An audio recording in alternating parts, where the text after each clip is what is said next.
الحمد لله رب العالمين، أشهد أن لا إله إلا الله وحده لا شريك له، وأشهد أن سيدنا ومولانا محمدا عبده ورسوله. أما بعد، فأعوذ بالله من الشيطان الرجيم. بسم اللہ الرحمن الرحیم. خلق الإنسان علمه البيان. الشمس والقمر بحسبان، والنجم والشجر يسجدان، والسماء رفعها ووضع الميزان ألا تطغوا في الميزان وأقيموا الوزن بالقسط ولا تخسروا الميزان. صدق اللہ مولانا العلی العظیم.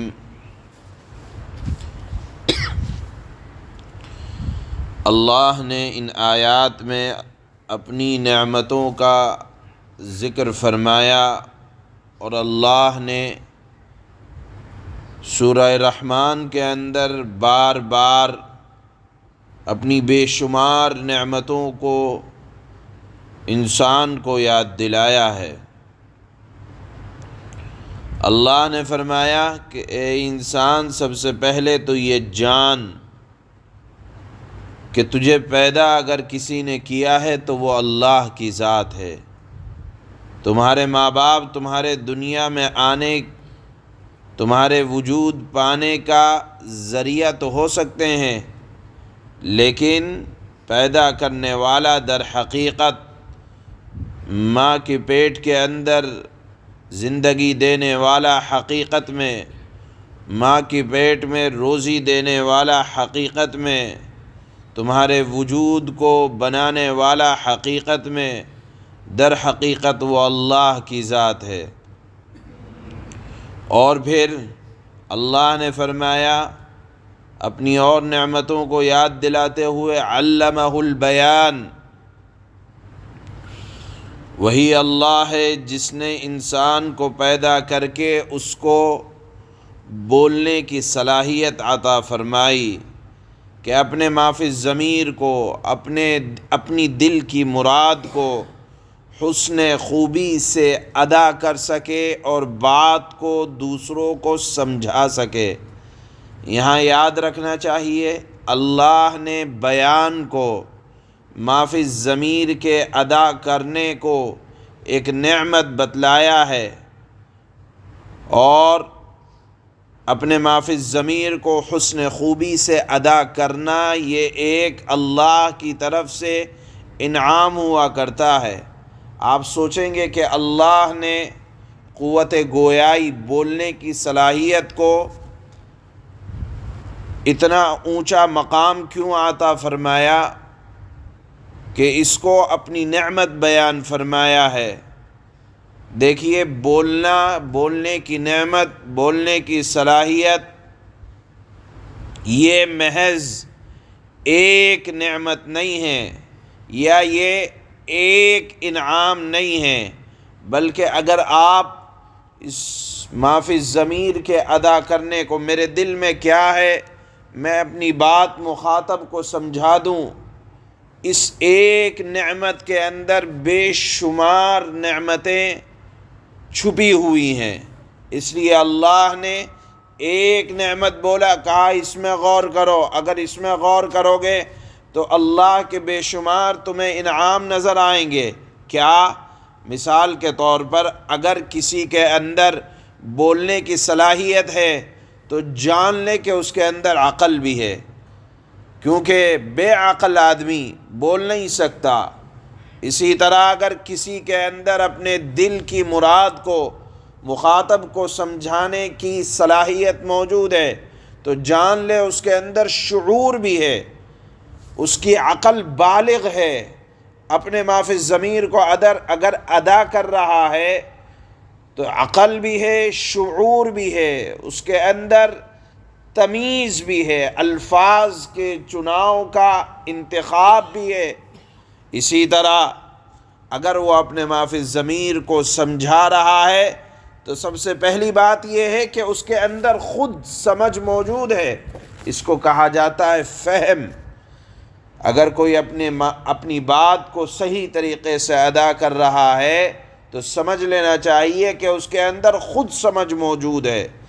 اسی طرح سے ایک چیز ہوتی ہے ادراک، کہ مخاطب کو کون سی بات کس اعتبار سے سمجھائی جائے۔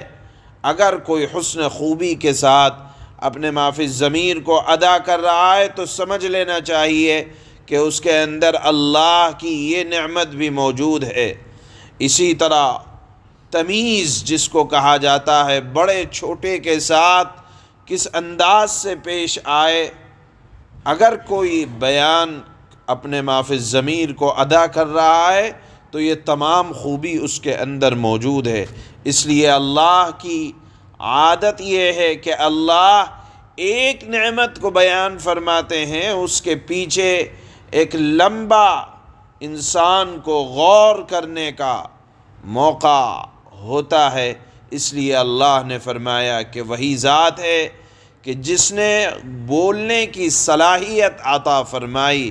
کسی اور کے اندر یہ کمال نہیں ہے کہ کوئی کسی کو کچھ سکھلا دے، اور پھر ظاہر سی بات ہے قوت گویائی اس لیے عطا فرمائی کہ اس سے ہزاروں اور لاکھوں انسان کی ضروریات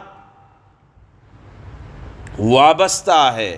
دیکھیے اگر آپ کو کسی سے کوئی معاملہ کرنا ہے، کوئی تجارت کرنی ہے، اپنی چیز کو بیچنا ہے یا کسی چیز کو لینا ہے، اس کی خوبیوں کو جاننا ہے، اس کی خوبیوں کو بتانا ہے، بہرحال یہ بولنا بڑا کام آتا ہے۔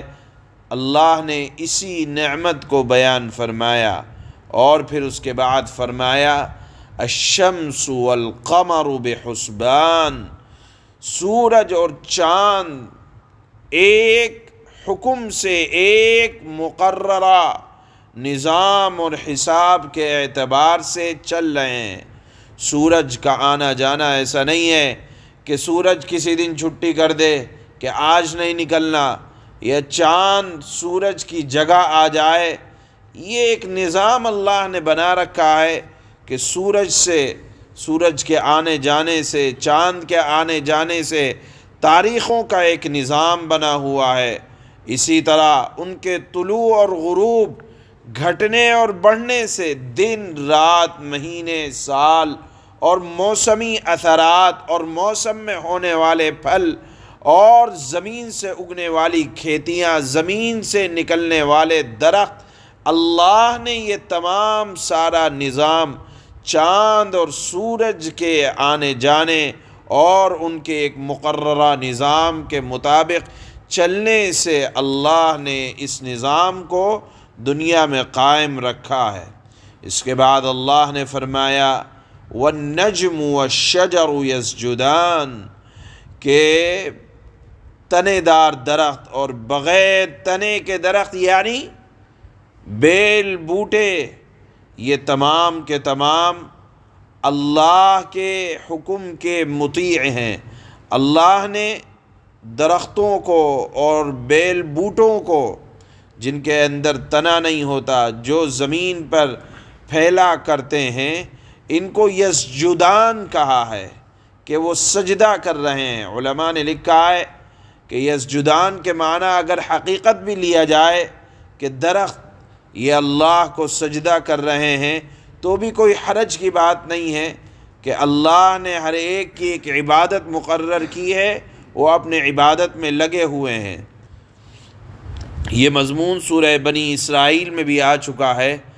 اور اگر یہاں مراد لیا جائے کہ درخت اور بیل بوٹے یہ تمام کے تمام اللہ کے حکم کے مطیع ہیں، کہ اللہ نے کہا کہ مخلوق کو سایہ پہنچاؤ، مخلوق کو روزی پہنچاؤ، تو یہ اپنے کام میں لگے ہوئے ہیں۔